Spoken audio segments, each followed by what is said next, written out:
Hello everyone, welcome back to my channel, Read M. My name is Emily, and today I have a very big book haul. So as you might have seen, a week or two ago I posted my Out With The Old video, a big unhaul, and of course, naturally, I have to have my In With The New video of all the books I've acquired recently, which is actually a lot more than I typically do. Generally speaking, I don't personally buy very many books. I get a lot as gifts because it's the gift that everyone gives me for like Christmas and my birthday and stuff. And I also get sent books, whether that's physically or ebook, for reviews. But besides that, I don't make that many purchases unless I happen to have a gift card or I'm on vacation and we go to a really cool bookstore. But the one exception to that rule is when there is a library book sale in the town nearby. Typically, I'm away at college when these happen, so I can control myself, but this year I'm actually still home because I'm going abroad and I don't leave until later. So I did in fact go to the library book sale and have quite a bounty, but I also have my Christmas books to show you guys in this haul, so this is a lot of books. It's not as many as I got rid of, luckily, but it is quite a bit. With that being said, let's just get straight into things. I'm going to start out with two books that are actually from Owlcrate, which I will no longer be subscribing to. I just wasn't reading enough of the books anymore,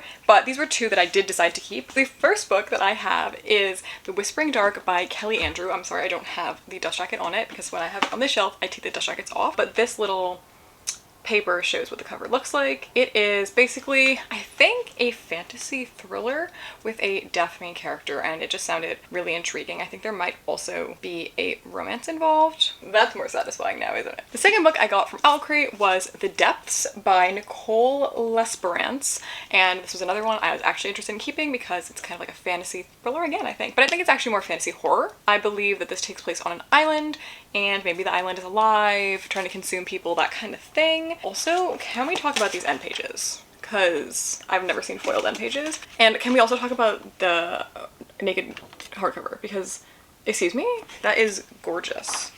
Gorgeous. And there's art underneath too. Like, I'm obsessed. Owlcrate really stepped up their game on the special editions. Of course, it's right when I'm no longer subscribing, but that's okay. I have this beautiful one right here, and I'm very excited to get to this one because it also sounds a little bit similar to the book I want to write after the book I'm currently writing, and so I thought maybe this would have some interesting inspiration. The next little stack is actually 3 books that I did buy at full price, though I had gift cards for all of them, so they were free to me, but I did buy them new. The first book I have is Hollow Places by T. Kingfisher. I bought this at Barnes & Noble recently with a gift card, and my local Barnes & Noble is actually moving, so the entire store is also 20% off, so it really was a steal. And I just had to get this. I've been hearing so much about T. Kingfisher, both her fantasy and her horror, and I just heard that this one is like so strange. Like on the back, Stephen Graham Jones says, can horror even be this raw looking, this fun, while still delivering on the creepiness, the dread, the ick in Kingfisher's hands? It can. And I trust Stephen Graham Jones. I really do. Also, the blurb mentioned that it's at the Glory to God Museum of Natural Wonders, Curiosities, and Taxidermy, and that there's a strange, like, hole in the wall that leads to another plane of existence.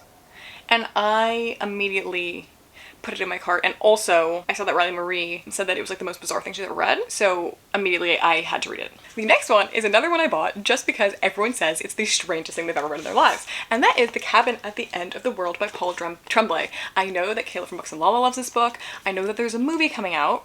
It's called Knock at the Cabin. It's probably a little bit different, but I've just heard this is so weird, and the ending is so weird, and all the Goodreads reviews either hated it or loved it, and I feel like that's the horror for me, so I got this one with a gift card as well. Now this next book, a lot of you are going to be screaming. A lot of you are going to be screaming at your screens because I haven't read this. I haven't read anything from this author, and I'm honestly a little bit scared too, but I did see pictures come out of the TV show, and Sam Claflin was in them, and then magically I acquired Daisy Jones and the Six, which is like, I think it's like a historical fiction kind of, like it takes place in the 70s. And it's about this band, but I don't think any of it is real. I could be wrong. Like, I don't think it is. I think she's just writing it in the style to make you think that it's real, to make it feel real, but I don't think it is. You can correct me if I'm wrong. But like, I'm pretty sure the entire band and everything is fictional, but it's just like really convincing, and it's written in a style that's supposed to make you think that it's real. Maybe. I'm a little bit wary of this because I don't like reading about fame in books, but I don't know, something about the pictures from the show really were intriguing, and everyone tells me I need to read it, and I definitely think I might try out the audiobook as well because I've heard that's amazing. Okay, so my next pile is only one book, and that is just a book that I bought actually as a gift to my friends, but I bought myself a copy too because I thought we can do a little book club, and that is Humble Pie: When Math Goes Wrong in the Real World by Matt Parker. So Matt Parker is a YouTuber that we all like that makes videos about math, and this is a nonfiction book about math going wrong in the real world. It just sounds great. I love Matt Parker, I love math, I love weird journalism, and that kind of just sounds like what this is. And that is all. I'm hoping in the summer my friends and I could do a little book club, maybe chapter by chapter. Maybe we can talk about it on video. I don't know if they're up for that, but I'm excited for this. I actually forgot one more book that I got with my gift card at Barnes & Noble, and that is Five Survive by Holly Jackson. This is Holly Jackson's newest thriller. I read her entire Good Girl's Guide to Murder series over the past couple of years, but I procrastinated reading the last one until last year, and it was so good. By far my favorite of everything she's ever written, and that made me need this immediately, and I saw that they had the Barnes & Noble exclusive edition. I don't really know what the difference is yet, but it was on sale and I had a gift card, so it was free. So of course I was gonna buy it.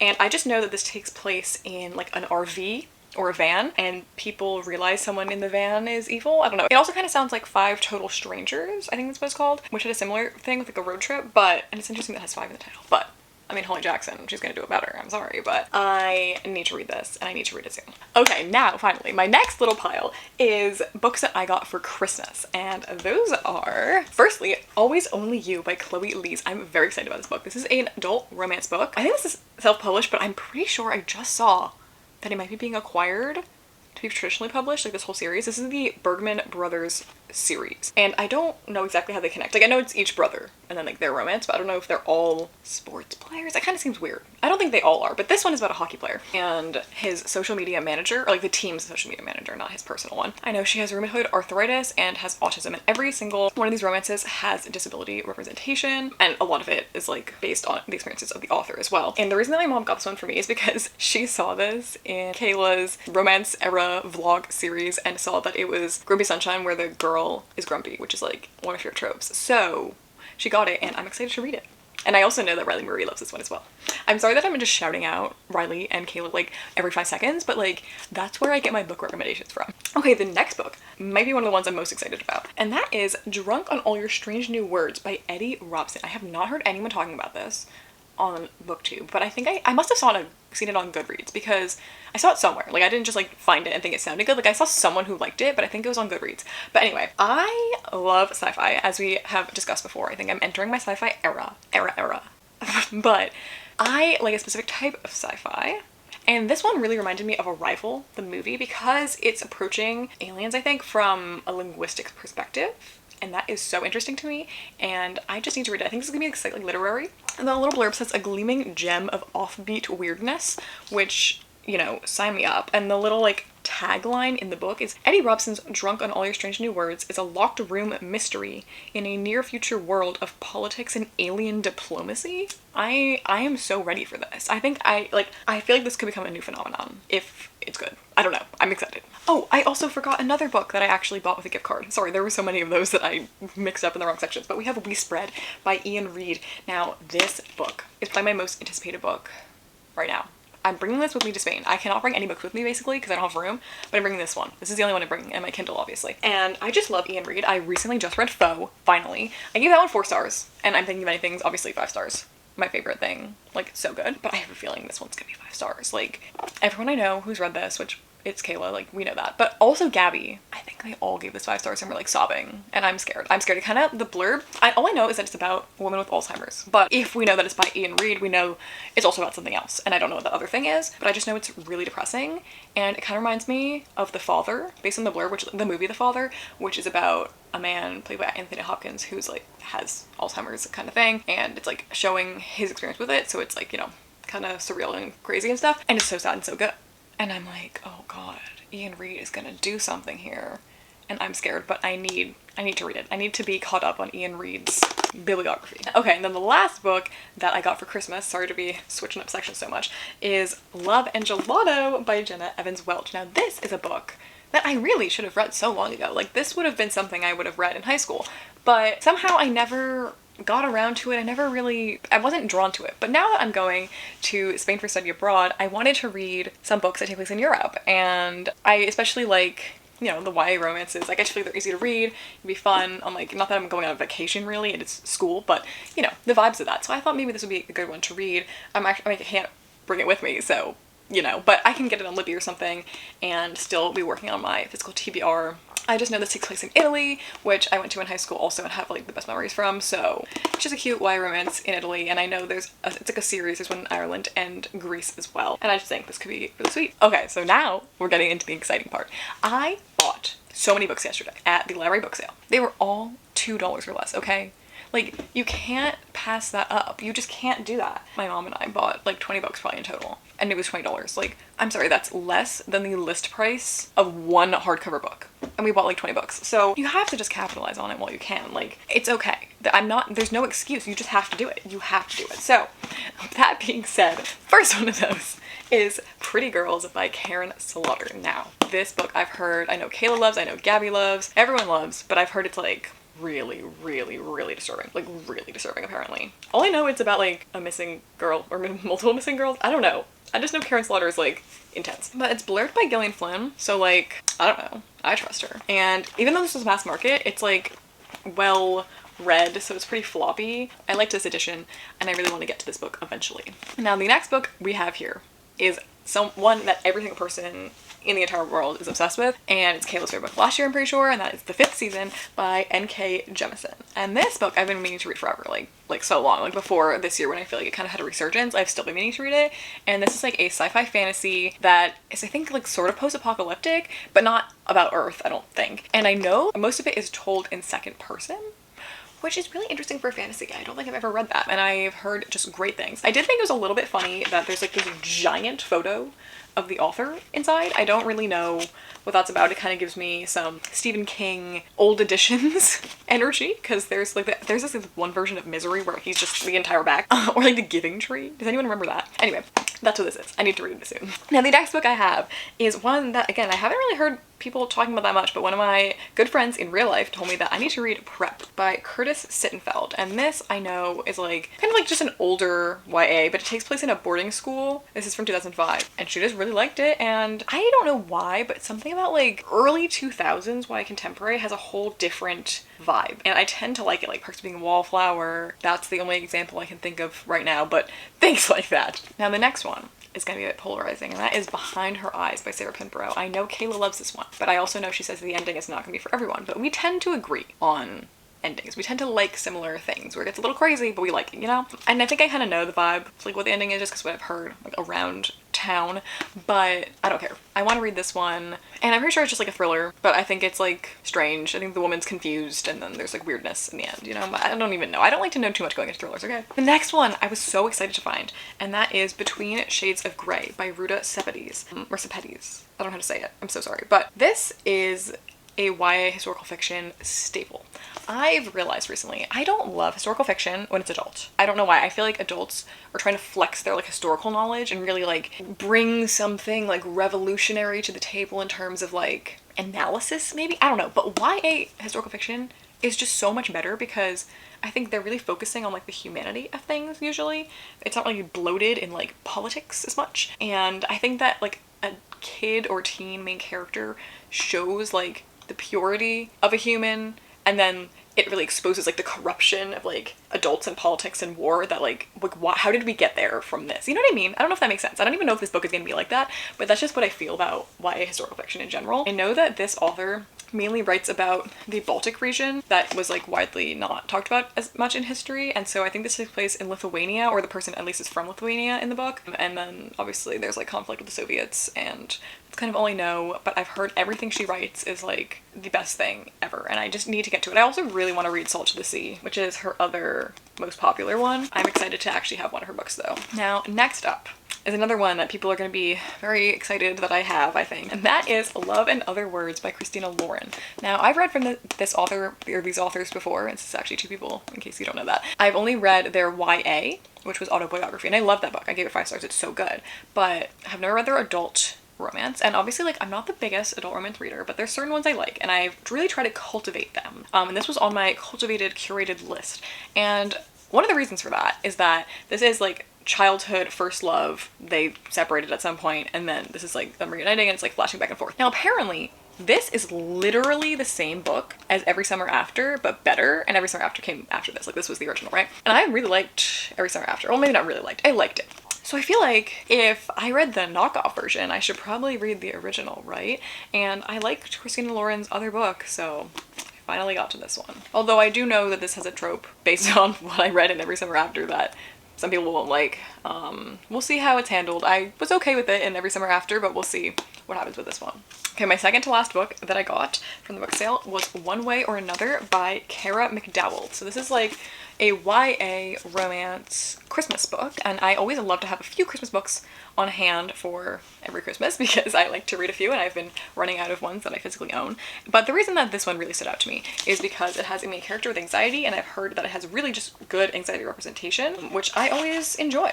So I had to get it, and this was in really good condition. It's super cute on the back. There's like a little tiny marking there, but nothing horrible, and I just really think it'll be a good time.